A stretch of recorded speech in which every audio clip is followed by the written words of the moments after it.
Good morning, welcome. I'm Diana Martin. I am the Executive Director at Hourglass, and I would like to thank you all for joining us this morning for both a presentation and discussion on our community's housing needs. Many of you had the opportunity to join us last night at the Ware Center as we heard a keynote address from Chuck Marohn about his organization Strong Towns and its approach to growth, development, and financial resiliency for cities and towns. Today we're going to hear from Chuck about the housing crisis being experienced across the country and some tangible solutions we can consider here in Lancaster. We'll also hear from some local presenters about Lancaster's housing availability, affordability, and current development patterns before opening it up to questions from all of you in the audience. I'd like to thank our co-hosts for the presentation this morning, the Coalition for Sustainable Housing. We have both the co-chairs here this morning, Shelby Nauman and Kate Zimmerman. If you want to give a wave, thank you so much for all of your work. Yeah, round of applause. And also the Coalition for Smart Growth. Josh Druce is their board president. He's here with us this morning. Oh, they'll put you on the spot. And really all of the board members of our organizations, a number of them are here today that make these events possible. So thank you for your support. And let's see if I can do the slide advancer. First check done. And I also want to thank all the sponsors of the events of both last night and today for making that possible, and Southern Market for hosting us today. So without any further ado, let me introduce our first speaker, Chuck Marohn. Chuck is an urban planner, engineer, author, best known as the founder and president of Strong Towns, and it is our pleasure to host him in Lancaster this morning. Thanks. Thank you.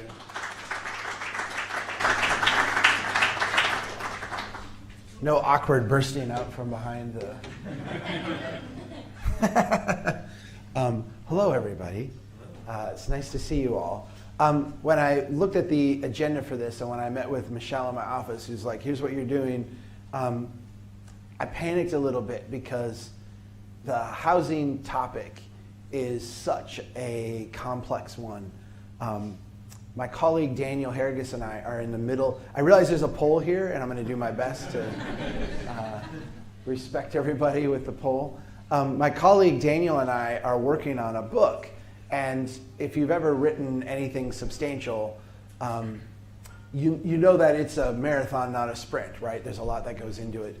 But the housing topic is one of these that the book has been so hard to write because there's so many different intersecting notions and ideas that go into this topic. We have 45 minutes this morning, roughly, and I'm like, oh my gosh, I have so many thoughts in my head that I don't know as I will get through them all in 45 minutes, but we will do our best. I want to start with this notion of who benefits from high housing prices. Because the book we're writing is called Escaping the Housing Trap. And the subtitle has like housing crisis, America's housing crisis or something in it. And it's amazing because as I've shared it with a lot of people, the feedback that I've gotten is, do we have a housing crisis? My house has gone up in value. I get that we have a homelessness crisis. I get that we have like some people who are struggling to get into homes, but like, do we have a housing crisis? And it's solidified this notion that there's a whole kind of inertia in our system that we can roughly say the word benefits from the current approach. And let's kind of think this through. Governments in general benefit from high housing prices, right? If you're taxing property values, high property values are better than low property values, right? I did city budgeting for a few years. I sat in as city administrator in a couple places during budget seasons where they needed some help. And, you know, it was very nice to say, we decreased your taxes, you know, because you only raised them by 5%, but property values went up 8%. So your net tax rate went down, right? These gimmicks. If you are in just the general like wealth taxation business, however, and this is what governments are, right? When housing prices go up, it becomes a lot easier to grow your own budget. Existing homeowners. How many in this room own a house, right? Yeah, a lot of you. If I told you next year your house is going to go down 10% in value or up 10% in value, which one is more beneficial to you, right? Yeah, up, definitely. There's a built-in kind of bias that we have. Banks and insurance companies. If I'm writing a mortgage for you or writing a home equity loan for you, what does it do to my balance sheet when housing prices start to go down, right? It impairs all of those assets that I have on my balance sheet. It changes everything. Developers and contractors. And it's interesting because a lot of developers say, well, we don't benefit from high housing prices. Yeah, you do. Yeah, you do. And you do not just because you're selling things. Yeah, but the materials are much and the raw land is much. Yeah. Do you know what rising housing prices does for developers and contractors? It rescues a lot of really crappy developers and contractors from the mistakes that they made. If housing prices were stagnant, it would be a lot harder for, let me put it this way, you would have to be a lot more competent as a developer to survive in that market because the appreciation wouldn't, in a sense, over time, give you this upward bailout kind of effect. Land speculators have the same type of system, right? Realtors. I wrote pension funds. I could keep going on in this list. Why did I write pension funds? Because what happened in 2008? Why did we panic when housing prices started to just merely level off and not like appreciate anymore? We panicked because we have massively underfunded pensions that, I'll speak about Minnesota. I know yours are worse, just in general. But in Minnesota, our state pension fund, which is all of our public employees, all of our teachers, that kind of thing, is 70% funded. We are one of the better ones in the country. So just, we're the, the cleanest shirt in the laundry, so to speak, in the dirty clothes basket. We're 70% funded, and our 70% depends on annual rates of return of 8.5%. So we are projecting, in a sense, unsafe or not safe rate of return in the future, some riskier investment.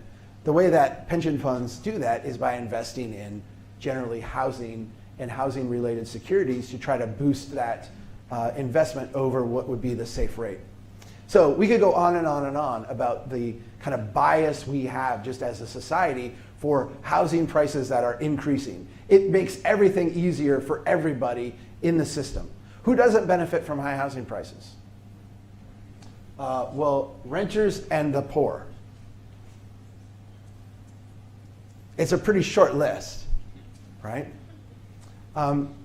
Renters and the poor. It creates this kind of asymmetry of sensitivity. And I think that's the word that I want to use today is sensitivity. What are we sensitive to?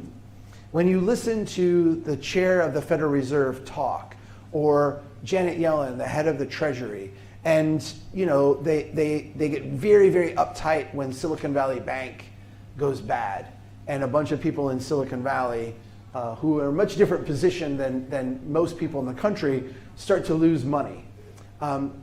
Because they're very sensitive to that, and they're sensitive to the effect it will have on banks, and they're sensitive to other things. I want us to listen to and think about our public policy decisions in terms of what we are most sensitive to. Last night we had this conversation about cities growing organically.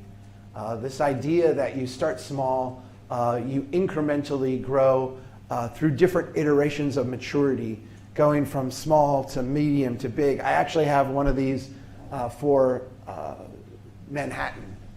I've got pictures of Times Square over time, and it's stunning because it starts, I don't have one at this phase, obviously, but I do have one at like somewhere around this phase to this phase, like in that transition. There's multiple phases beyond this, right, to like this high level of maturity. The takeaway I want you to have this morning, I want you to carry with from last night, is not only this word sensitivity, but this idea of feedback loops. Because what you're seeing here as you go from here to here to here is a certain feedback loop that drives this change, that drives our actions, our reactions, and that enables this kind of thing to happen. And these are feedback loops that we try to avoid today.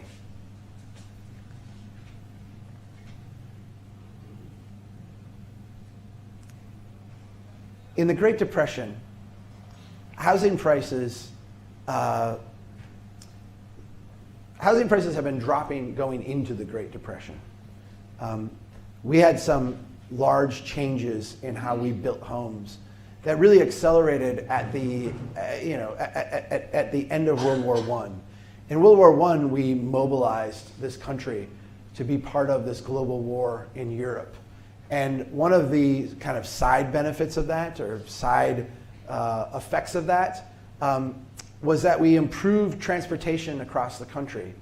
I was reading a couple weeks ago, it said that the materials for a house, I think this was what no, it couldn't have been.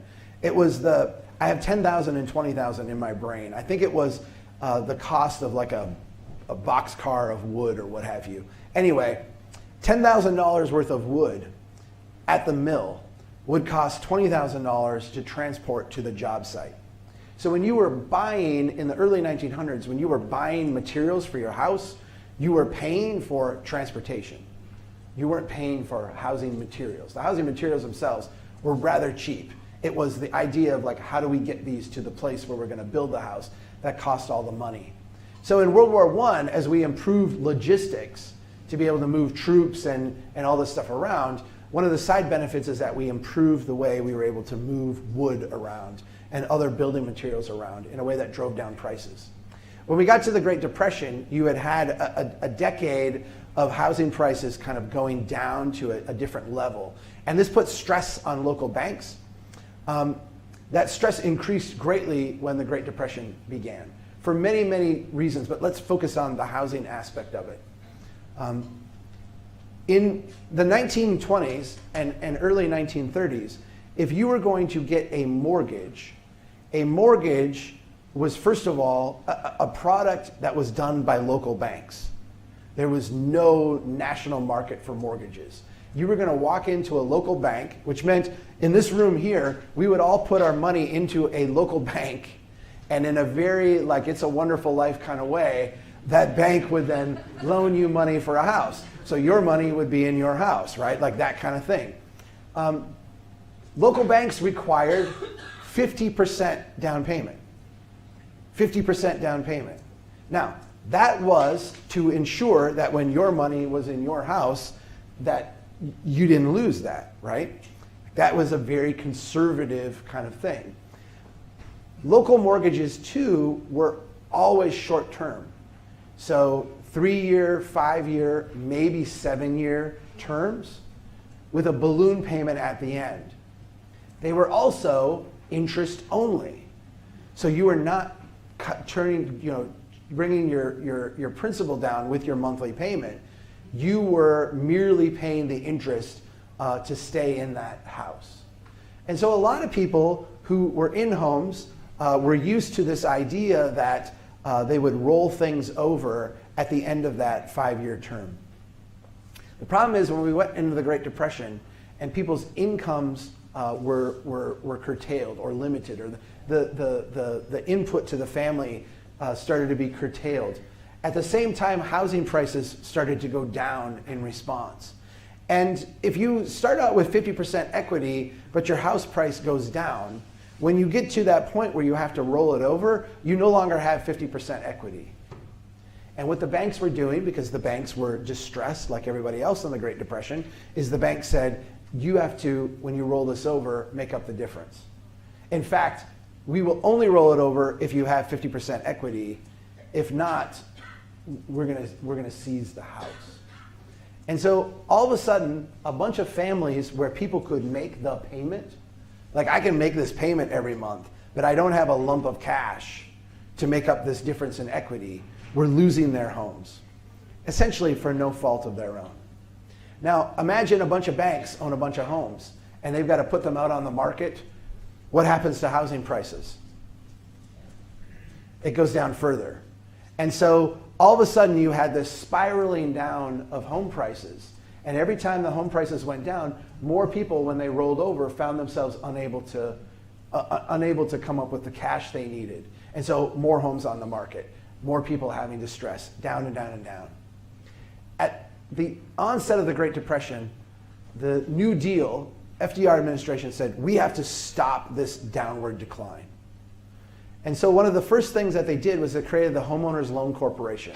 And there's a lot of involved in this. Let me give you the cliff notes. If your house was in distress, if you were going to be foreclosed on, the federal government would go to the bank and buy your loan. And then they would go to you and they would say, all right, you don't have the money, you don't have the capacity to make this equity, we will refinance this loan for you over 20 years at a slightly lower interest rate than what you were going to get. And so all of a sudden, banks could get distressed properties off their books. And it stopped or slowed this downward spiral of home prices.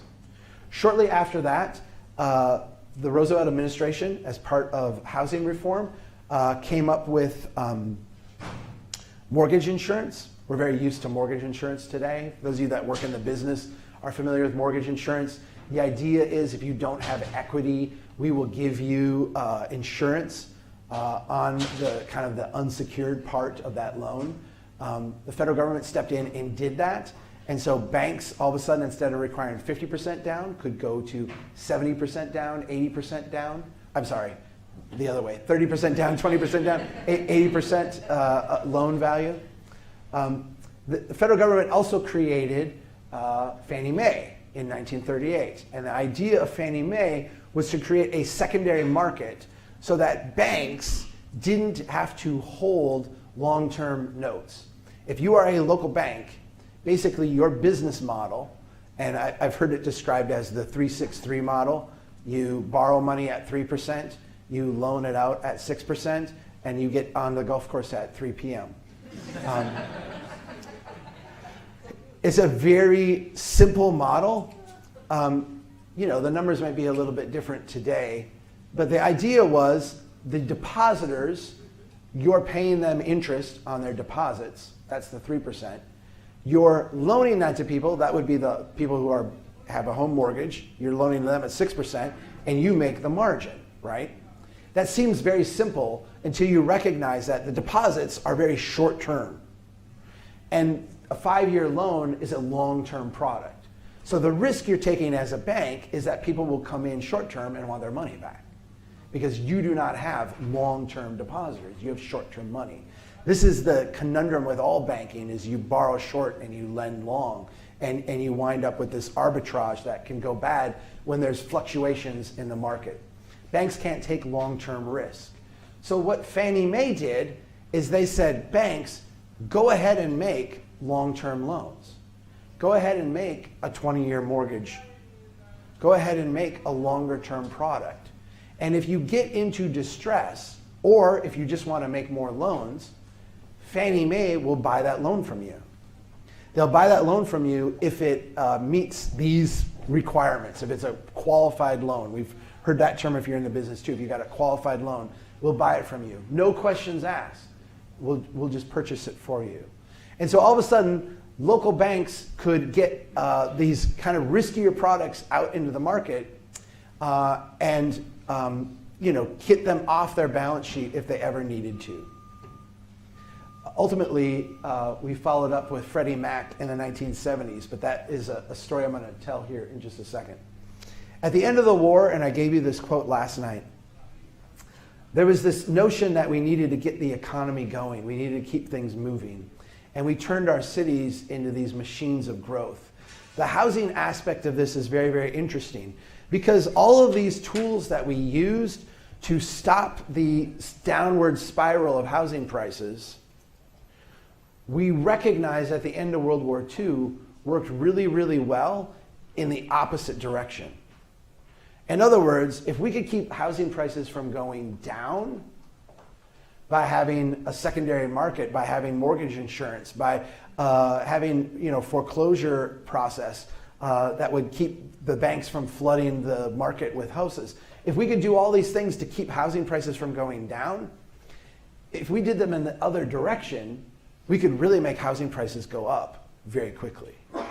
And if we did that, we could get people into houses, get people buying houses, get people building houses, and create, again, this engine of growth that we saw at the local level, this explosion of a middle class.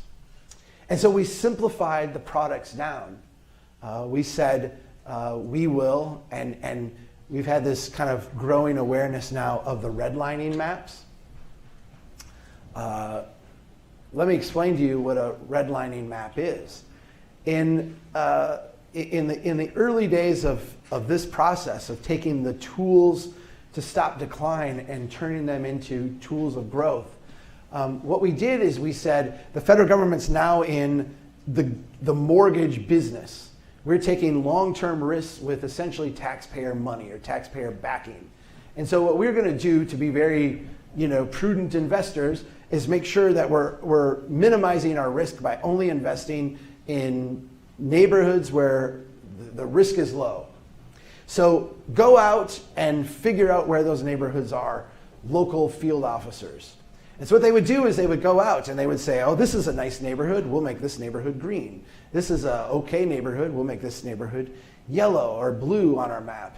This is a really bad neighborhood, we're going to make this neighborhood red on our map. This is the red line aspect of this. Often that red corresponded not with the condition of the neighborhood as much as it corresponded with the people who were in the neighborhood. What happened then is when the thing got turned around and we said, let's pump money into this system, let's use these tools to kind of juice the system, what we did is we went to those green neighborhoods and said, you're a really good investment. Instead of having to put 50% down, instead of having to put 20% down, let's make that even less. Let's insure that even more. Let's try to juice and put all kinds of money into those places. And so what you saw is that those areas became flooded with capital. And the new places out on the edge were the greenest of the green in terms of these maps. If you were going to go in and build a new neighborhood of single-family homes with a school and a shopping center and all this stuff, the suburb, you were the highest class investment that we could make. And the federal capital flowed in to those places, essentially creating a monopoly, not just for one product, the single family detached house, but creating, in a sense, a generation of wealth winners in our society. This is a chart of interest rates. And the interesting part of this is it details, from the 1980s up until today, the way we respond to distress. There was a joke, and it was, not a hilarious joke, but it was a joke nonetheless. That aliens invaded Earth, humanity under threat. Federal Reserve responds by lowering interest rates. So it is kind of funny. Some of you did laugh. There's this notion, and you can see it over the last, really, the second and third generation of the suburban experiment. You see how distress has started to creep in, and we responded to stress primarily by lowering interest rates, primarily by flooding the zone with more money. Those first couple of generations, or that first generation of wealth building after World War II was the kinetic growth machine. But every time that machine has started to slow, and last night we went through how it creates all these liabilities, this drag on our economy, every time that has started to slow, we have found ourselves with two things. One, a housing bubble, and two, a lowering of interest rates in order to deal with that. And when we say lowering of interest rates, what we're really talking about is pumping more money into the system. We've had unprecedented low interest rates for a long time now. And the primary sensitivity that we are addressing is the idea that housing prices would go down. We have a massive aversion in this country to housing prices going down because of the huge impact it would have on Americans and on our economy. This is that interest rate cycle over time. You see we peaked in the 1980s, and it's been a steady downward spiral since then. At the end of the housing crisis, we went to zero for an extended period of time. We've tried to go up before the pandemic, went right back down. Now we are trying to go up again. We will see. We will see where we end up. Corresponding to this, we have seen this huge effect on home prices. And this is really what we could do 2 hours on this graph here. This is the Schiller Home Price Index. And again, I have like a gazillion thoughts in my head. I'm trying to simplify it down to the one thing I want you to take away from this. The one thing I want you to take away from this is that we are in absolutely insane territory. And so when we have conversations about housing, we have to understand that we are dealing with an insane system. Have you ever talked to a crazy person? Thank you. But you recognize at a certain point, right, when you're having the conversation, that like whatever you say and whatever you do, it's not you're not having a two-way conversation. Like it's not getting through, and they're not processing. Like it's this is what this system is what it has become. And so all of the things that we are trying to do rationally to deal with it, we have to kind of step back and recognize how crazy it is. So Great Depression, at the end of the Great Depression, we boosted housing prices the way I discussed. We go on for a generation before the liabilities start to wear us down. Now we have the S&L crisis. We have a 1990s housing boom. In both of those, we respond to that decline again. We remember we're juicing prices up. We juice prices up, get a bubble. We lower interest rates and try to juice them up again. We get a bubble, it bursts. We juice them up again, and this is the early 2000s housing run-up. If you remember sitting here in 2005, 2006, it felt insane in terms of housing prices, right? And in 2006, housing prices acceleration started to level off, started to slow down, particularly in like the fast-growing places in the South and the Southwest, and then the market started to tank. How did we react to that? We did everything we could to juice prices again, right? This is goes up. This is 87 to 2009. So a little bit different. It's this graph, but focused in on this end part here. So this is that bubble at the end. And we all are confident, right? If I say, what was 2001 to 2008? We would all say it was a housing bubble, right? And nobody in this room is going to dispute that, right? The Federal Reserve talks about it as a housing bubble. The Treasury talks about it as a housing bubble. CNBC calls it a housing bubble. What do we call this? This is what we call a housing recovery.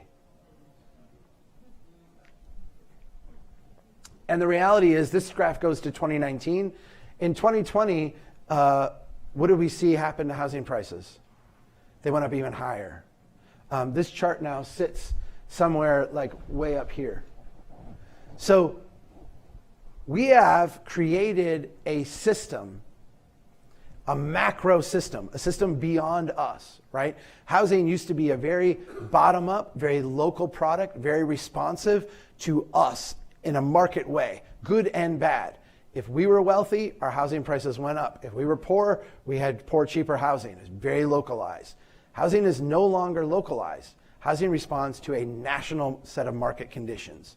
And because it responds to a national set of market conditions, it is insensitive to us. It is insensitive to us. And so we can, with a straight face, look and say, housing bubble, and then see the same exact effect repeated again and call it a housing recovery, a recovery to a bubble condition. That is because housing today functions more like a stock on a global stock exchange than it does as a localized product geared to local people. None of this makes sense for us at the local level, particularly when you look at things like this. This is a population pyramid, and I really don't know what demographers are going to do now that we're having all this distress over gender, because they've made these population pyramids for years, male and female. I don't even know red and blue, which one is male, which one's female. It doesn't matter. The idea is that this is the distribution of population we have. If you went to a developing nation, this would be more like a triangle. Lots of young people, not as many old people. We have old people, we keep them alive, you know. This is the baby boom generation right in here, right? This is the millennial generation down here. I'm somewhere in here. This is the Gen X, the forgotten generation, yeah. Here's the interesting thing about this chart. This, and continuing this and sustaining this, requires this generation to buy the homes of people in this generation. This generation needs really high home prices. This generation has no money. And in fact, this generation's wealth is dependent on inheriting this generation's wealth, which is dependent on artificially high home prices. So we have this like structural problem that we're trying to work our way out. And yeah, it feels like the overcorrection, and then the car starts to spin. Let me summarize everything I just said. There's a huge market out there that is insensitive to you. If we try to just work within that market, it is not going to respond to you because it is not sensitive to you. And so if you actually want to do something about housing here locally, you have to find a way to insulate yourself from that market and make your market more sensitive and responsive to what's going on here. I started this by talking, I showed the 3 photos and talked about that organic development pattern. Part of making our system more responsive to us locally is allowing the marketplace here locally to respond to stress. To respond to stress by building more units, by building units of different style, by getting out of the system that kind of pushes us into one set of responses and one set of products. At Strong Downs, we talk about allowing the next increment of development by right. And there's some technical people in the audience that know what by right means. For those that do not, by right, I'm talking about not having to go through long, lengthy approval processes to get permission. To me, the standard should be, if I'm going to convert a single family home into a duplex, I should be able to walk in at 9 a.m. with a completed building application and by noon walk out with a permit and start building. That's what by right means. And that's the way we should get it in our brains, right? We need to allow the next increment of development intensity at all times, everywhere, by right. And people will ask me, well, Chuck, what do you mean by the next increment? And I'm like, that is something for you to figure out. But, and I'll give you a little bit of engineering, the delta, the change, the degree of change has to be greater than 0 in every neighborhood, all the time. I don't know what your delta is for this neighborhood or that neighborhood. Those are things you need to work out, but what it can't be is 0.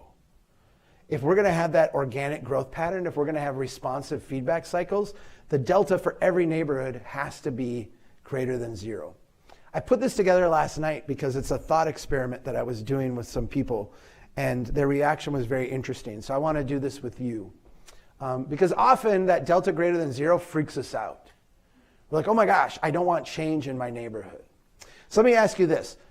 If someone came to you in your neighborhood and said, my nephew is going to move in and live in our spare bedroom.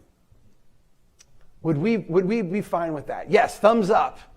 We're good with that. Thumbs up. If you want to have your nephew come and live with you in the spare bedroom, we have no problem with that. And our regulatory environment would have no problem with that either, right? Like, no problem. But our nephew is, a young adult. Our nephew kind of wants their own privacy, to be able to come and go. So what if we go and we put an exterior door on that room and essentially make it into an efficiency apartment for our nephew, right? Who's just hanging out with us. He's going through a troubled time in life. We want to be a good family. Would we have any problems with this? No, we really wouldn't, would we? I mean, as a neighbor, right? Like next door, up the street, if we knew like our neighbor was doing this, we'd have no problem, all right? What if your nephew had a roommate? You're good. You're still good with this, right? Like the nephew's got a roommate, right? We still have really no problems with this, right? What's that? I have no idea. It's just a graphic I grabbed. All right, here's the one. What if you asked your nephew and his roommate to help defray some of your expenses of hosting them? Help pay for the electricity, help pay for the plumbing, help pay for, heating the house, all this. That seems right? We have no problem. So we have no problem up to this point, right? This all makes sense. What if the nephew then moved out and you were just left with the friend?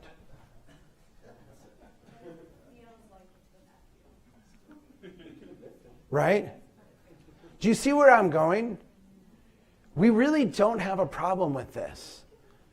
We really don't have a problem with this. What we have is like the way we talk about it, the way we regulate it, the way we put it out there. Yeah. Well, I read this story about, and this is a very common recurring thing. In the 1930s, this family, a widow, a couple daughters, the husband died. They were without income, and what do they do? There was no way to raise kids while having a job. You could do little odds and ends to make things meet, which is what they did, but they had more expenses than they had income. And so what they did is they took the thing that they had, which was their house, and they turned that into a revenue source. They essentially made it into what we would regulate today as a bed and breakfast.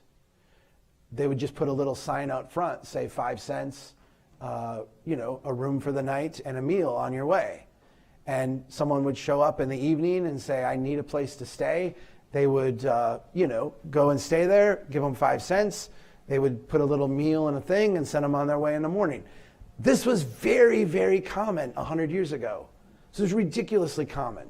We talk about homelessness today, and we got to create these centers and do all this stuff. I get it, I understand, but a lot of our homelessness problem is just that we have thousands and thousands of bedrooms that we don't allow people to do anything with.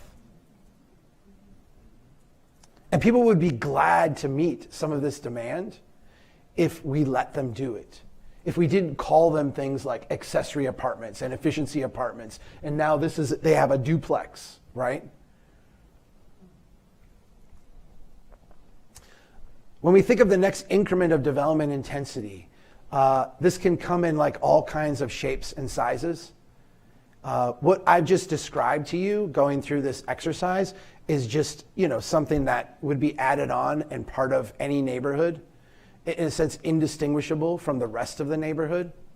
And this brings me to the other kind of central tenet of strong towns when it comes to housing, which is this idea that every neighborhood should change, right? Every neighborhood should be allowed the next increment of development intensity by right. We talk about that. But we hedge that with this. No neighborhood should experience radical change. No neighborhood can be exempt from change. Every neighborhood has to be allowed to grow and adapt and evolve, but no neighborhood should be subjected to radical change. When we look at these buildings, one of them often we will embrace, the other one we get all kinds of consternation over. Again, I want to point out something about these buildings. These buildings, as opposed to, this stuff that we see here, these buildings here are being created in your community for one reason and one reason only. They make really good financial products. They are both a necessary ingredient for creating a financial product. I point out in the book that we're writing, you think when you're buying a house that you are the customer purchasing a product. You are buying a house. In our market today, that's not at all what is going on. You buying the house is like you checking your email. You are the product. When you check your email, you are the product. They're watching your email so they can sell you ads and, get your metadata and all that. When you buy a house, what you are doing is you are creating a piece of paper that can be sold onto a secondary market, bundled with a bunch of other similar paper that fit that checkbox product, securitized, sold off to pension funds and everything else around the world. You are the product. Both of these, there was this discussion I got in yesterday about the condo units being built in town and like when I look at that one on the right, I don't see a housing product. What I see is a commercial paper product. I see a paper product that can be sold on a secondary market. And the reason that your houses look the same as the houses in every other community is because in order for those commodities to be bundled together and sold, they all have to essentially look the same and perform the same. I want to walk you through what getting away from the incremental does to us. Because again, I started this out by saying every neighborhood needs to evolve and change, right? But no neighborhood should experience radical change. Let's look at this scenario. There's a single family home, a vacant lot, and a condo building right next to each other. You own the vacant lot. You want to sell the vacant lot. What are you going to sell it for? How much? Well, if you look to one side and you look at the single family home, you see the single family home is worth $200,000. And you look to the other side and you see that the condo building is worth $10 million. Now, you understand a little bit about land economics, and you realize that if someone is going to buy your lot and build a house at $200,000, they're not going to be able to pay that much for your land. I did some calculations here. They're going to offer you $30,000 for that land because that's all they're going to be able to put into it. But if someone's going to buy your vacant lot and build a condo building, they can pay a whole lot more for that lot. What would you rather have, $30,000 or $1.5 million? So how does that lot get priced? It doesn't get priced for a single family home, it gets priced for something far greater. Okay? Now the question becomes, I don't have the kicker slide in here. If you want to sell your vacant lot for $1.5 million, how much is that house worth? It's not worth $200,000 anymore, is it? It's worth some other weird speculative price that is not responding to supply and demand in your community. It's reacting to a paper market run through a local zoning code that only allows people to work in these large increments. When we do these large radical leaps, we not only disorient our population, we not only build the NIMBY pushback, we not only create this kind of groundswell of anxiety in our neighborhoods, but we actually distort our own market in a way that forces people out of their homes, in a way that reduces the kind of natural flow of our system and the responsiveness of it, and stagnates our property and in a very perverse way, prices out the kind of things that we would do that could actually respond to the housing stresses and demands that we have.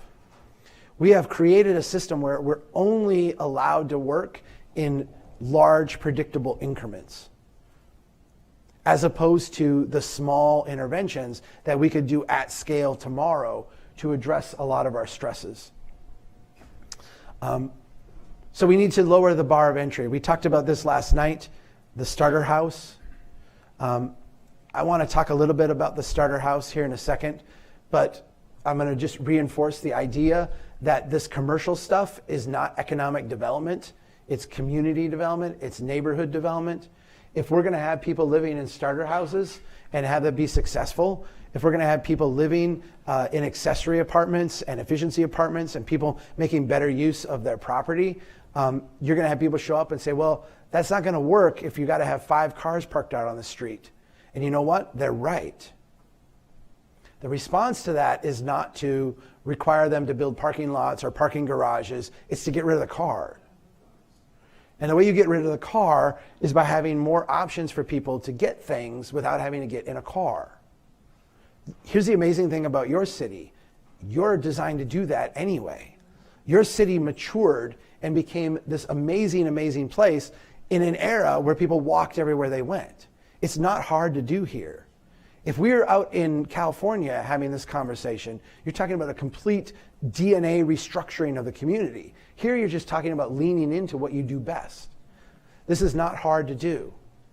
It does require this change that we talked about last night. The idea of focusing our attention on thickening up neighborhoods and making them better places to be. But I want to end with this. Because I feel like this is an exciting insight, an exciting idea. I mentioned this large macro market, and I'm trying to describe a system where we live in that because it's the water we all swim in, but we insulate ourselves from it for a bit. When we think about building a starter home, one of the problems with the starter home is that it doesn't have the value that a bank would write a mortgage for. When you're a bank, you have origination fees. They're a percentage of the overall mortgage. We ran into this in Detroit where you had homes that were $10,000, $15,000, and the bank wouldn't write a mortgage on them because there's no secondary market for it. There's no place to sell it off. I can't charge a $300 origination fee. Like I can't even show up at the office and process the paperwork for that. So like the economics of it didn't make sense. I also, you get into situations where individuals can't come up with down payments, or part of the portfolio is a little bit risky, and so it doesn't check all those boxes that need to be checked so that it can be sold on to the secondary market. Philanthropy often steps into the housing crises and does things like, we will build affordable housing, or we will help build workforce housing, or we will help build something for the homeless. And I'm not suggesting that any of that comes from places of bad intention. I think it's all like beautiful work with beautiful intentions. But to me, there's a role for philanthropy in being the difference maker in all these small transactions. I want to build a 600 square foot starter house that I'd eventually add on to, but the bank won't write a mortgage for me. You know what? The local bank's going to have to hold that. Let's make it a product that would have been around in the 1920s. Let's make it a 5-year loan with a balloon on the end. And as philanthropy, we'll come in and insure that. We'll provide the insurance so that we can have a lower down payment, so that we can make that, so that you can hold it locally on your books. I'm not going to have to deploy a ton of money. I'm not out spending, tens of thousands, hundreds of thousands building homes. I'm spending tiny, tiny fractions on that to facilitate the transaction in the marketplace. Philanthropy has the capacity to magnify all of these small, tiny little actions that people can't make today in the marketplace, but that would logically make if the regulatory environment allowed them and if there was a financial mechanism to do them. I'm not suggesting this will take care of the people who are sleeping overnight in the park, but what I am telling you is that part of that problem is a direct result of this larger filtering problem. And when this person who could get in a home can't get in a home and winds up sleeping in their car or out on the street, everybody else who's more desperate just gets moved like one rung further down. What we need more than anything is to get that next rung, that first rung, 2 or 3 notches lower than it is today. And in doing so, actually create a system where individual homeowners can take the excess space, starting to play music, the excess space, maybe that means I'm done, the excess space, the excess capacity they have, and put that to work, because that will help them with their financial distress. We have this tension in this country about rentiers, and I get it. The idea that the landlord class has come in, builds these big things for us, we pay them rent, that leaves our city, it's not really helping us. We have this huge disparity between the rich and the poor. How do we turn our people into wealth creators, wealth producers? We do that by allowing them to unleash the capacity that they have and put it to work. Wall Street today is amazing at squeezing tiny efficiencies out of, out of systems. I remember a few years ago, there was a push. I'm from Minnesota. The Target Corporation is from Minnesota. There was an investor push to have Target sell their stores and lease them back as a way to like free up capital. And we had too much money stored in these stores, so we need to do this for return shareholder value. Everybody here who owns a home has shareholder value locked up in your place, and you look at it as like, this is my nest egg, this is my wealth. But you look at it in one dimension. I'm paying off my mortgage, I'm collecting equity, I'm building equity. Our ancestors looked at it in multiple dimensions. I'm building something that I'm creating equity that I can someday sell. Today I can live here so I don't have to pay rent to someone else. But I also have the capacity to rent out this extra space I've got, take my back garage and rent that out to someone. I can have like multiple dimensions of income going on here. I can put a business in the front and live in the back. I can have a business on the first floor and live on the second floor. There are all kinds of options that people had to squeeze value out of their place that we have taken off the table today.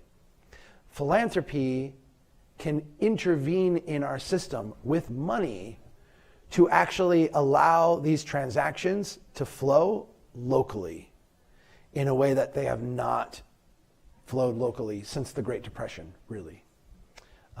We can use philanthropic dollars, tiny, tiny amounts of money, to actually facilitate some of this stuff in a way that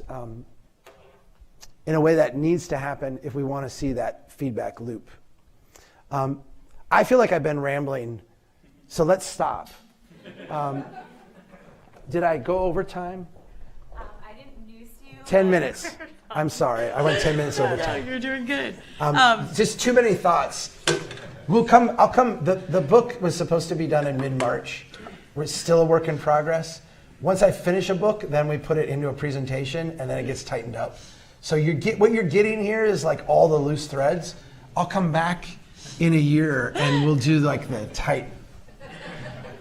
We'll have opportunity to ask Chuck some questions, but first we just wanted to kind of take what we're talking about and just drill a little bit down to the local level. So we're going to do some little micro presentations before we get to the Q&A. First, we're going to have Rayanne Miller, who's the data analyst for EDC Lancaster. Lancaster County just recently completed a housing analysis, so we're going to get the high level of that. We're going to hear from Michaela Allwine, who's with the Lancaster Housing and Redevelopment Authority, about affordability issues locally, and then also Scott Standish, who's the Executive Director of County Planning, who's just going to kind of talk about how this fits in with Places 2040, which is the county's comprehensive plan. So we're going to go through a little bit of that local data, and then we're going to open it up to questions for everyone. So thanks, Rand.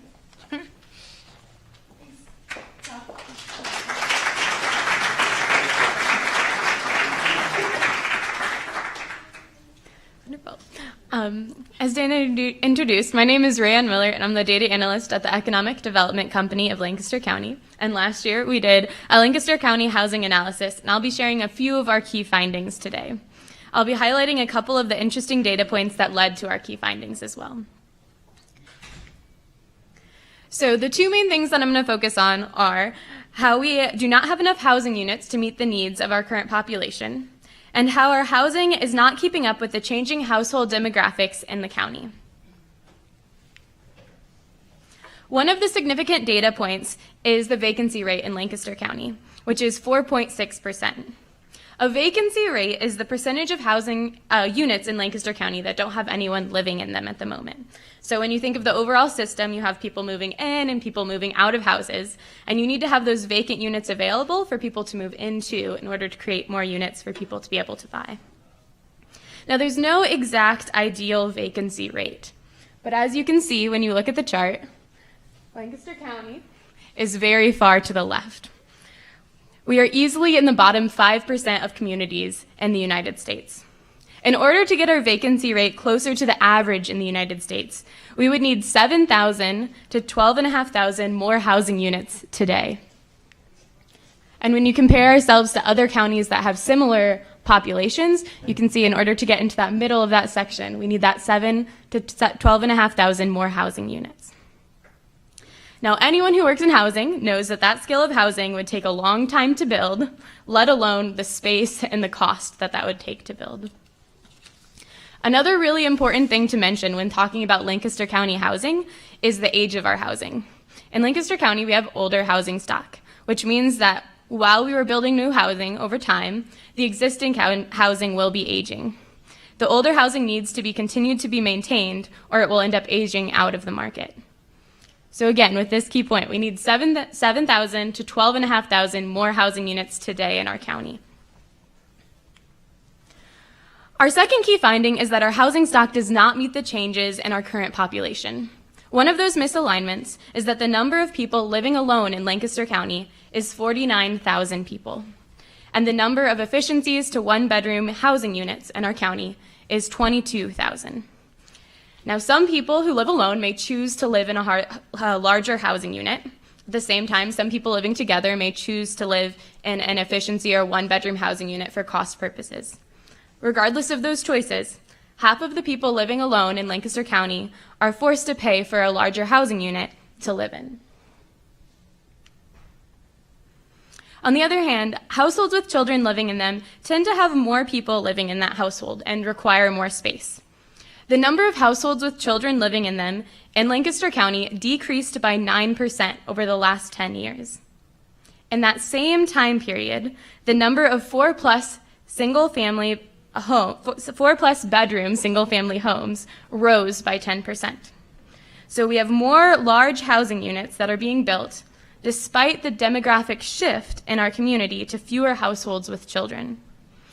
So due to the changing demographics, we have less families with kids, as well as not every family can afford a 4+ bedroom housing unit, pushing households down into that 2 to 3 bedroom housing unit range. And at that same time, we have people who are living alone who are forced to push up into that 2 to 3 bedroom housing range due to a lack of supply in our community, which ends up causing this really big pinch in the middle of our market. These are just a few of the examples that we have pointing out the ways that our housing stock does not meet the needs of the changes in our current population. So to conclude, from this section, I want you to take away that 1, we need 7,000 to 12,500 more housing units in Lancaster County today in order to better align with vacancy rates that we see across the country. And 2, our current housing stock is not meeting the needs of our changing demographics in Lancaster County.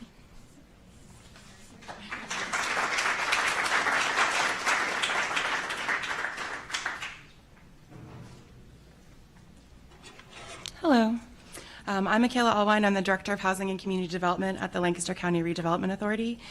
I'm going to give you a lot of numbers in the next few minutes, so I'm going to try to get y'all to comprehend all those. I wanted to start off with just a few metrics that we use to look at affordable housing. So The term affordable housing is thrown around a lot, and it can sort of mean a lot of different things to a lot of different people. But when we look at monitored, subsidized, affordable housing, we're looking at these numbers, and I apologize if that's a little hard to read.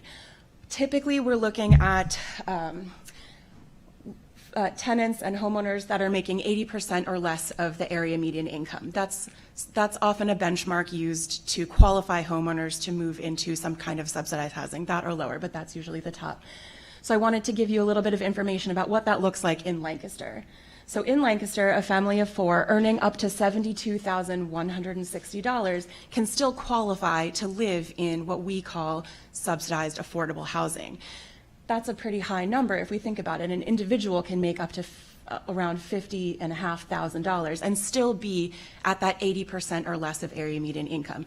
This is kind of a myth that we have to bust a lot of times in Lancaster, that when people think of affordable housing, they think of a very specific demographic.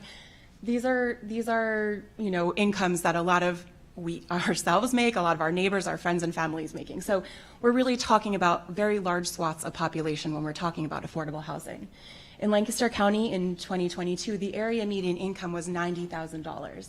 So I just wanted to give you some of this information as I move forward. The other half of this is that we're looking at fair market rents.Ose are rents that we're using to gauge affordability in subsidized affordable housing. So when we look at 2023, an efficiency could go for $893 and still be considered the fair market rent, still be a subsidized unit. So again, I wanted to get this out there so that everybody can see that when we're talking about affordable housing, we're not just talking about a specific population. This doesn't look like any specific things. These are our friends, our families, and ourselves who often qualify for these affordable housing units. So keeping those numbers in mind, let's look at the affordable rental landscape in Lancaster. So in 2020, there were around 64,000 total rental units.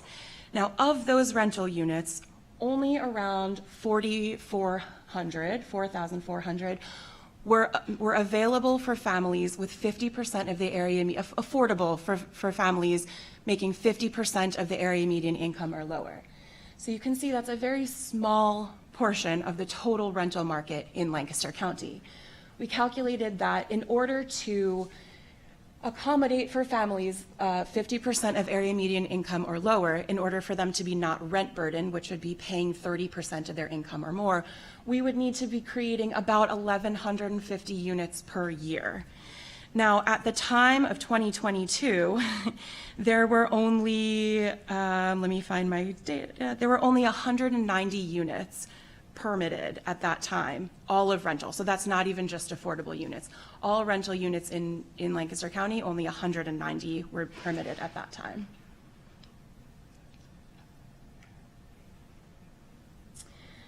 So when looking at the inventory versus need, there's obviously a need, as Rayanne talked about, in total units, but if we break that down to affordable units in general, we would need about 9,500 to accommodate for families making under 50% of the AMI, and another 9,500 for families making under 30% of AMI. That's what we considered low income.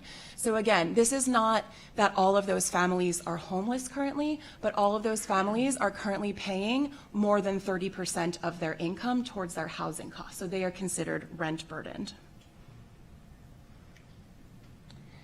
So to continue with rental housing, from June 2021 to June 2020, rents in Lancaster increased 9% to an average of $1,346. And this is across the rental market, so not necessarily affordable and not looking at number of bedrooms. Across the total rental market, there was only a 1.2% vacancy rate, with again, only 190 units permitted for construction at that time.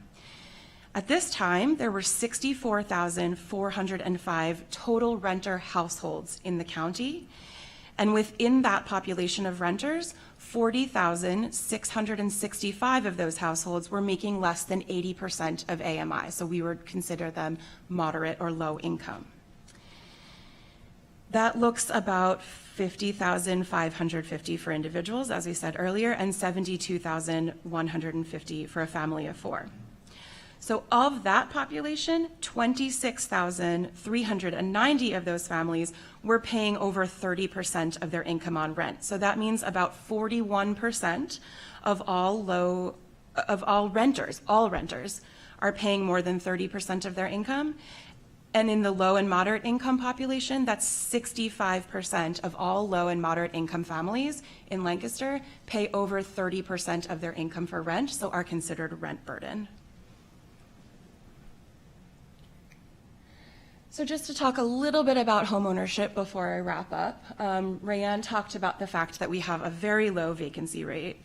From that same period of June 2021 to June 2022, the average sale price of a single-family home in Lancaster rose 14% in 1 year to about $294,000 as an average price. At the same time, there were only 566 homes available for sale, meaning a 4% vacancy rate. So over the rental landscape and the homeownership landscape, there's a very low availability of units.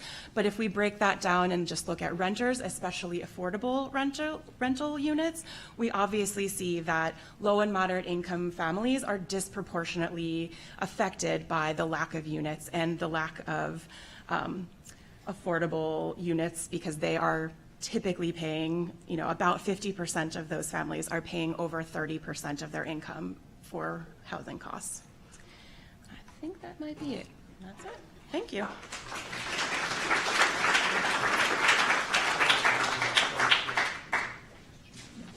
Good morning, and thank you, Diana. Thank you to both of the coalitions, the Hourglass, for hosting this very important topic today. And Chuck, for your words of inspiration and thought-provoking ideas for us here in Lancaster County. I'm going to take the 50,000 view point. Oh, sorry. Yes, okay, I'll stay here. Okay. I tend to walk around. So I'm going to just focus about 50,000 feet up and talk a little bit about how the plan Places 2040 addresses a growing population as it relates to all types of land uses, but particularly housing and so forth. So as you all know, Lancaster County is a growing place. While most of Pennsylvania is losing population, Lancaster County is one of the fastest growing counties in Pennsylvania today. And we expect about between 50 to 60,000 more people in Lancaster County by 2040.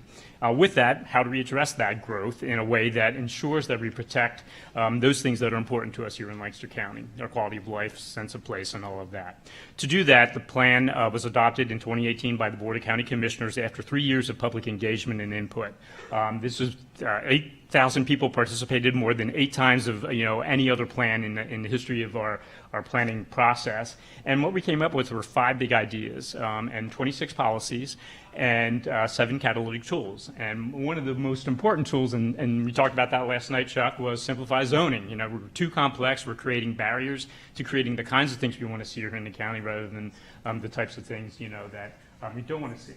Including complete streets, including aligning our resources and so forth, our infrastructure and all that. But together, if we implement all of those things, we believe we will truly create a vision for Lancaster County that helps us, again, create a place that we all want to call home. We can't protect the landscapes and the value carefully. Let me step back from that.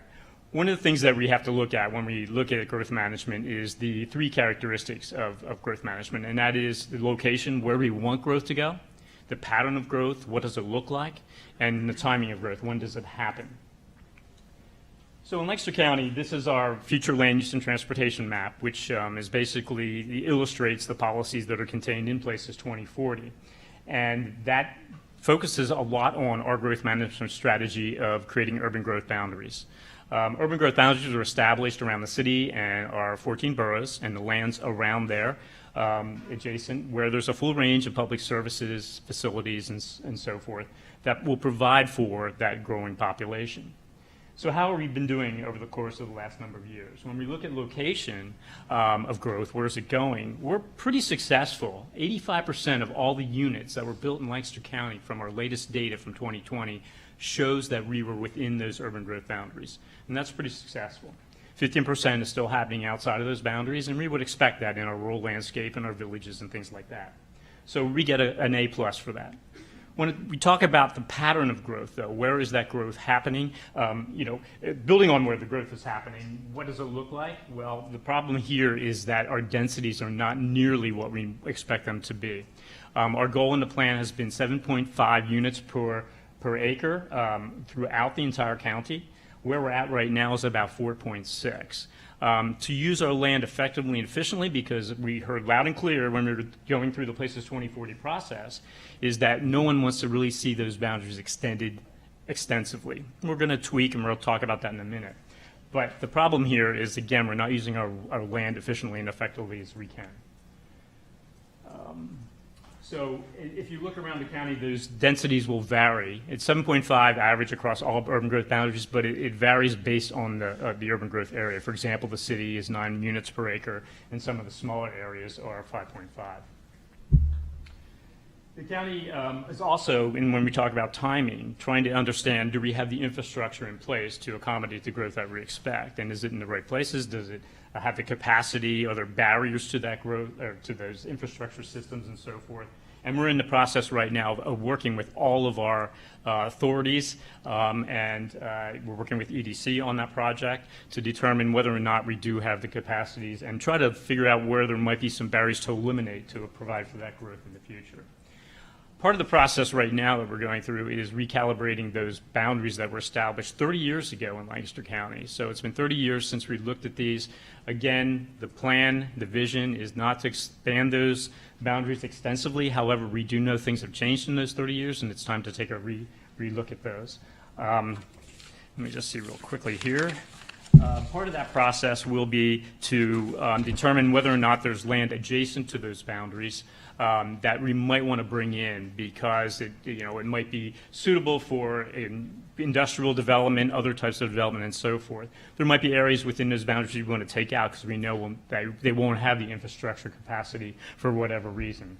So that's part of that reevaluation process. And part of that also, and I'm going to use probably the I word here, Chuck, infill and redevelopment is really an important part of this whole process, because, again, trying to be as efficient as we can in accommodating that population that we expect. And I might just add, because I didn't any earlier, that 50 to 60,000 folks that we're expecting to see here in the county in the next number of years, more than half of that is from internal population growth. So this myth about everybody coming from the outside moving in is not necessarily true. The other types of things we're going to be doing, not only looking at do the boundaries, are they in the right place and so forth to accommodate the growth, is what does that look like inside that pattern? And here we'll be taking a look again at the types of housing that is available, the types of industrial land uses, the types of commercial uses, and so forth. And there's a 13-step or 12-step process, sorry, John, that we're doing to go through with our municipal partners and so forth to achieve that. And so in kind of conclusion, Places 2040's growth-related policies really come down to this, and that is grow where we're already growing, and we're doing a fairly good job with that. Prioritize redevelopment and infill in the growth areas to create incentives for that to happen, which means looking at zoning and so forth. Build more compactly and efficiently, build up instead of out. Provide for a greater supply and diversity of housing types to own and rent in all of our growth areas. Eliminate regulatory barriers to allow for the type of housing and communities we want to see. So what's next for Lancaster County Planning? And we really appreciate there's a number of you in this room that are our partners. And Chuck, you've talked about social fabric and all that. Have you heard of Coalition for Sustainable Housing, Coalition for Smart Growth? We have all kinds of coalitions. We have Partners for Place and all that. And so all of us, we have that fabric here, and we can make this happen if we all continue to work together. But what's next for us is to continue to facilitate with all of these groups the development of regional and local plans that are consistent with our plans. So you see it at the county level, it goes down to the region and down to the local municipality. And we're working with our planning partners to recalibrate those growth boundaries and evaluate them, as I said, with a pattern within those boundaries, facilitate a cross-acceptance process. This doesn't happen just from top down, it's bottom up again, as we talked last night. It's involving all of our municipal partners and organizations and agencies to make that happen. And of course, revising these zoning ordinances to achieve the growth management tools we want to see, or goals that we want to see, and identify and resolve infrastructure challenges to accommodate that expected growth. So that's kind of where we're coming from in terms of the Places 2040 and how that relates to the topic today.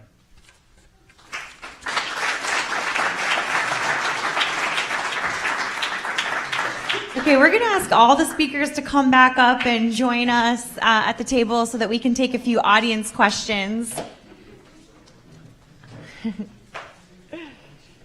I was like, Chuck, you can join us too. People might have a few questions for you.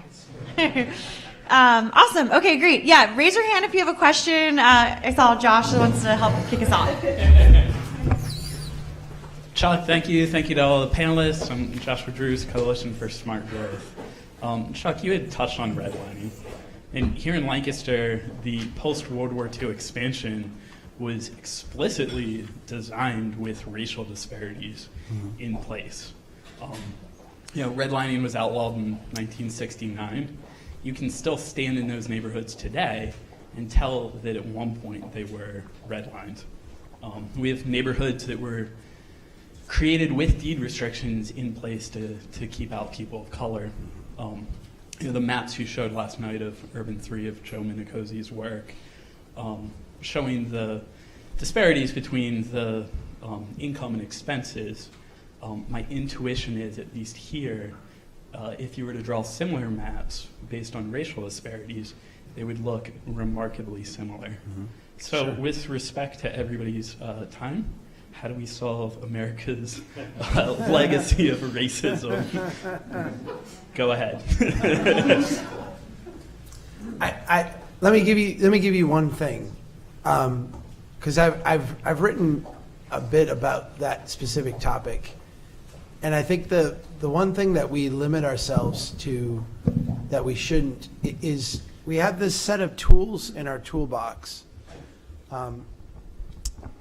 Tax abatement is one. Tax increment financing is another. We have very high sewer and water access fees here, and we'll waive those in certain instances. There are things that we are willing to do for large developers who come in to build things. And those large developers know, they're creating, like I said earlier, this product that's going to go out on the secondary market. They know what to come in and ask for, and they know how to do that within the system. Almost every instance of that, they're bad investments for the community. But that doesn't mean that those tools are bad. We wrote this thing for Kansas City, and they're actually in the process of doing it to some degree, where they take those tools and scale them down to the neighborhood level. So we're willing to give this business that comes in a 15-year tax abatement. So for the first 15 years, when they pay taxes, we give them back to them after they pay them to offset their costs and get that investment in. Well, why don't we go to every poor and struggling neighborhood we have and be willing to do the same thing for the people that live there? Well, the reason we don't is because they're small projects. It would be, from an administrative standpoint, too taxing to do this in 50 different places. It's really nice and efficient if we can just do it one big project. I think that's wrong. I think that that's backward. And I think that when we're thinking about it from City Hall, we need to think less in terms of our efficiency of our time and efficiency of the deliverable of our product, and more about the kind of nurturing and growing and gardening of a place, which does take time and effort and energy. I'm not saying that's the magic bullet, but I am saying that was the big thing that created this disparity, was that we took the time and we set up a system to pour capital into one neighborhood and to deny another neighborhood, to starve it of capital. And we can be very intentional about scaling things to reverse that.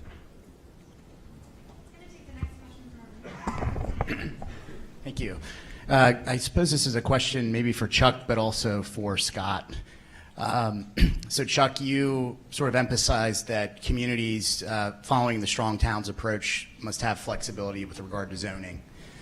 You commented last night how beautiful our downtown and our city is. We're a historic town here in Lancaster. How would you advise communities like Lancaster, historic communities, to approach historic preservation in order to allow them to evolve, which is so important? Yeah, It's a really good question. I am interested in what you guys think, because you're local on the ground dealing with this. I'll give you an interesting story that had a big effect in me in this regard. It was about 2000, 2001. I was in southern Italy, in Puglia region, and which is a poorer part of Italy. And I was invited as part of a smaller group to tour this castle. And I had been to a couple castles in southern Italy, and they are preserved in a historic preservation kind of way. This castle was not. Outwardly, everything outside looked like a castle. Inside, there was carpeting, there were offices, there were meeting rooms. It was like a real building with real stuff, right? They recognized that if they were going to, in a sense, have the capital and the clout and the community cohesion to maintain this structure, they had to not be kind of militant about how it would be used and all the details. There was no carpet in the Middle Ages in, castles. So I think that what we should do, as we should do with all of our codes and regulations, is simplify them down to the things that are essential, that if we screw them up, it will kill us. And then the things that are recommended, and not, just share those with people, and then cut out about 80% of what's in our codes that is unnecessary. Now, you applaud that. Yes. That's easier said than done. Absolutely, right? Like, right. But like when I look at your historic downtown, what is important? The facade is somewhat important, but not necessarily, the materials as much as the shape and the form of it.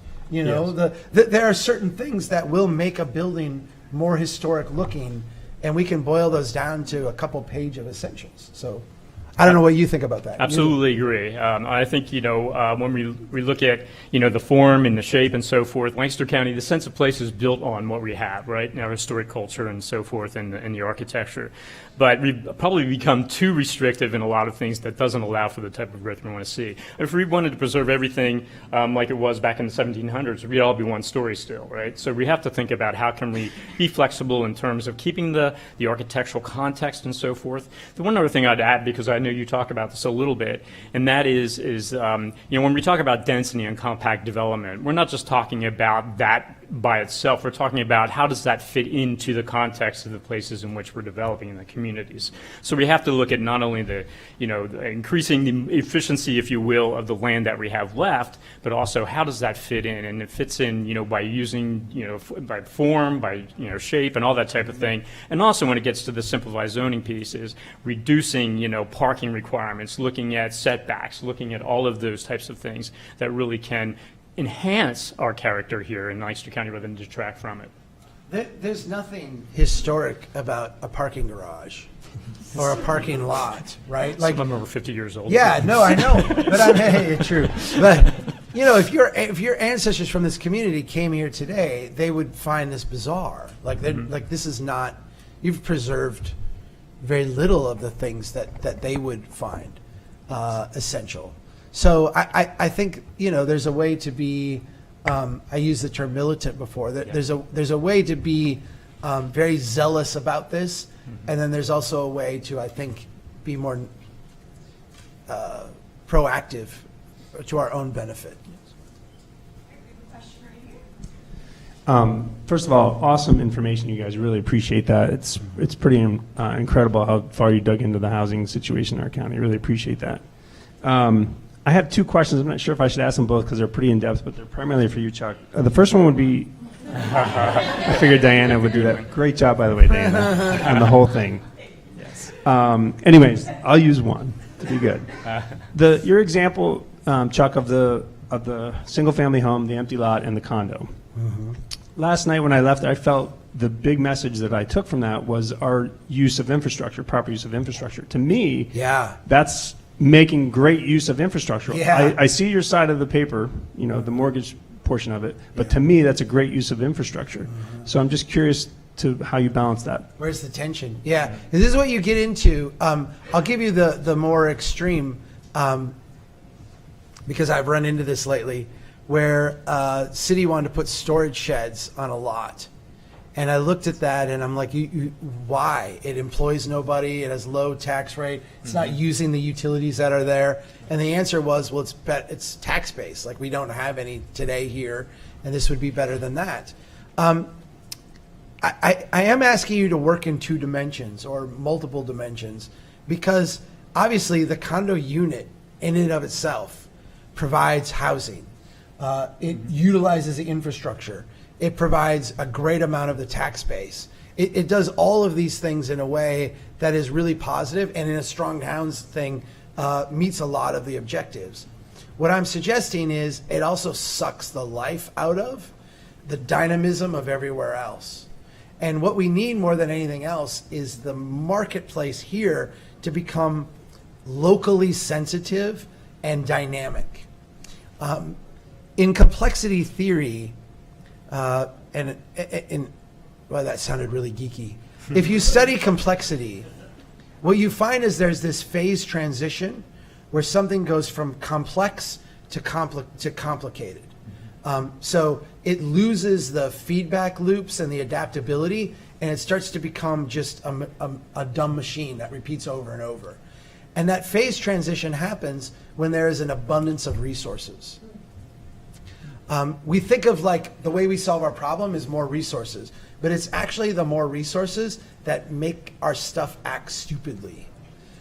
If you told me we could have a new condo unit every year, but that would be all we get, or we can have a system where we're not going to be wealthy enough to build condo units, but we will have a regulatory environment and everything else where this dynamism will happen across a broad spectrum. The latter is what I think you would be better off with. And the condo unit actually counteracts that and makes that harder to achieve. So, you're right. But, does that make sense? Yeah. There is, let me tell you this, we certainly internally at Strong Towns argue over this all the time as it's applied to certain places. Because there are places that are so housing starved that like it's hard to say no to any unit. If someone's there like, I will build this, it's like, yes, build it. You know, it's like, you know, I'm thirsty, give me water. So I'm with you, and I'm not standing up here pretending it's all super simple. Like it's obvious what you should do. It's not. There's nuance. We'll take a question. Yeah. Yeah, this is actually less a question now. I will get to it though. It's interesting you were talking about accessory dwelling units as a possible path forward, maybe the next increment. I believe that makes a lot of sense. Just interestingly, Chuck, we were talking earlier, I'm going to be visiting my son Yeah, over in the Minneapolis. weekend, and he's asked me to design an accessory dwelling unit on their property. And so the first thing I looked at was the downtown R1 zoning district requirements in the city of Minneapolis. I was not surprised to see that you're allowed one accessory dwelling unit on a 5,000 square foot lot. Well, I really was surprised to see that you could actually have up to 5 accessory dwelling units on a 5,000. So, yeah. Well, Minneapolis, admired about Minneapolis. and I'm not going to, there's a whole bunch of people who were involved in making this happen. You know, I'm from Minnesota. We've certainly been advocating there the longest. It's very interesting because Minneapolis is one of the first cities in the country that eliminated the restrictions on single-family zoning. So on any lot in Minneapolis, you are allowed to build up at least 4, and I think in some places more units by right. So, you know, no exclusive single-family zone districts anymore. My question relates a little bit to what Brian asked earlier, is, as we were talking earlier, Chuck, developers go through the privilege of, you know, special zoning approvals and whatnot, only to run into tapping fees. Yeah. I was really interested last night when you were talking about provisional building occupancy as a possible path forward. How do you get around, or how do you deal with tapping fees in a more equitable manner? Are you seeing examples of how you can do that?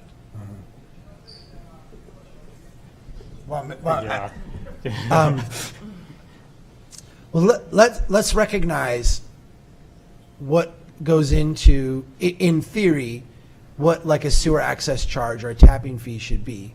So these are fees that we charge to connect to the system.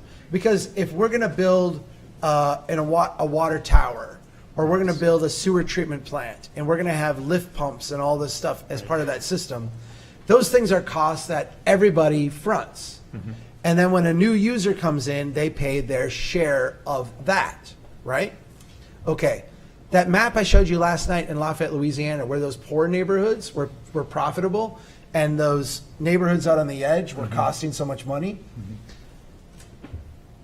The question I often get in that is why? That's so counterintuitive to what we think is going on. Why does this happen? And I'll give you the sewer example because it's very compelling. When they first built houses in Lafayette, they built them on the high ground. God helps you drain it when you do that. It's very helpful. The newer houses are built on lower ground. The ones on high ground, the sewage runs by gravity down to a lift pump and is pumped out to the sewage treatment facility. The ones out on the edge, the sewage is pumped a couple dozen times sometimes before it gets to the sewage treatment plant.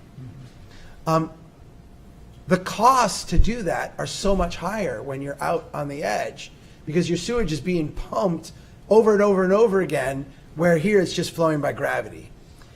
In Lafayette, they both pay the same sewer rate. So in a sense, one is subsidizing the other. Now, for access charges, you get that magnified, right?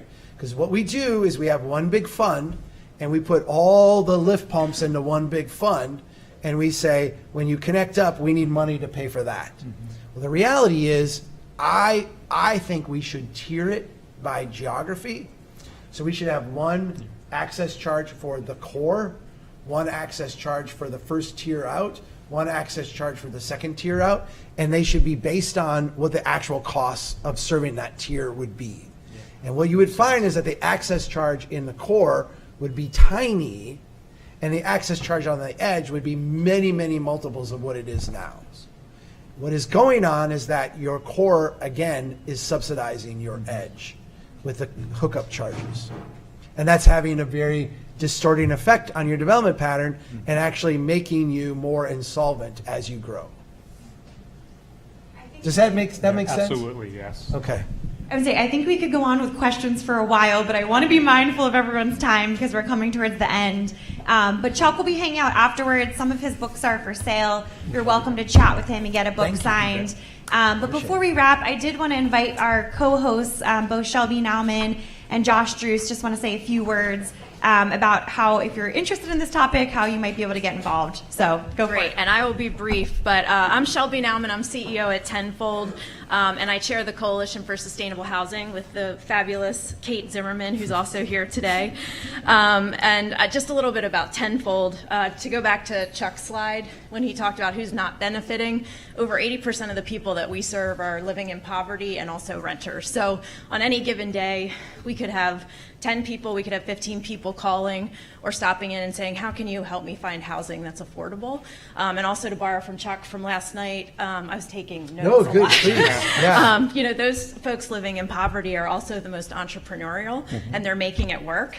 But we, desperately need more affordable housing. So just a little bit about the Coalition for Sustainable Housing. We were actually formed in 2013 after LHOP commissioned the first housing study. So we've been around since 2013, and many of you, are friends and colleagues who have been talking about this for a long time. But I'm here today to really invite you to get involved with the coalition, and also folks online. Many of you are influencers, and I'm sure many choosing to be online are also influencers. So we have bi-monthly meetings. You can serve on a committee. There's many municipal leaders here today. Really appreciate you being here. Really appreciate Hourglass spending time with this issue. You can also become familiar with the need for greater flexibility for new housing and density in type rather than just single-family homes. We collect a lot of the data that Rayanne and Michaela shared this morning and push that out on social media. So we do have a Facebook page that you can like and share, and that's a great way to help inform people in your networks about this issue. I also wanted to say to the municipal leaders that are here today, again, thank you, and we'd love the opportunity to come out and talk with you about what your needs are. We don't know how to support you, but we'd love to be able to help. And lastly, the coalition is leading efforts around communication with stakeholders and partners, gathering vital data and statistics. We create presentations, go out and do presentations. We could host informal meetings, present information to elected leaders. We also promote progress. You know, the thing about Lancaster, this housing crisis isn't unique to Lancaster, but Lancaster is unique in the way that we work together, and I know there's an opportunity to solve it. So would love for you to be involved in the coalition. And there's information on the table if you'd like to get involved. Thanks.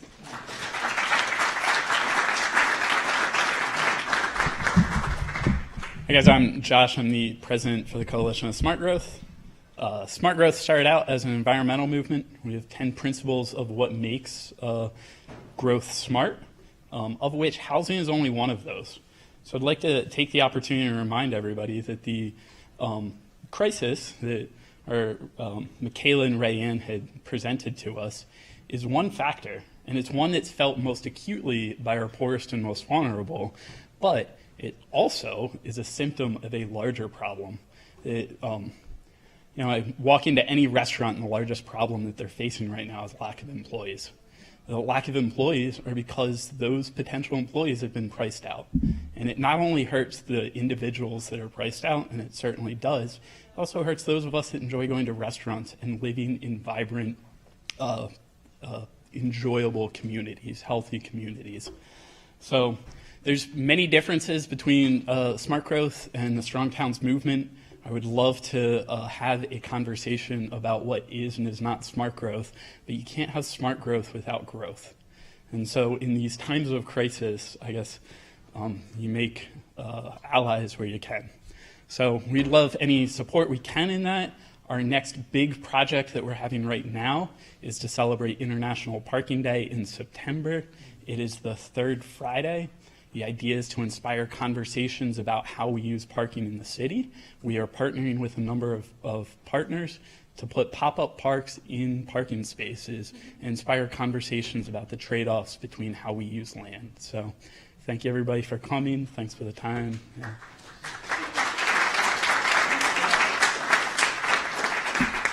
Thank you all so much for being here today. I was like, oh, there's a clicker.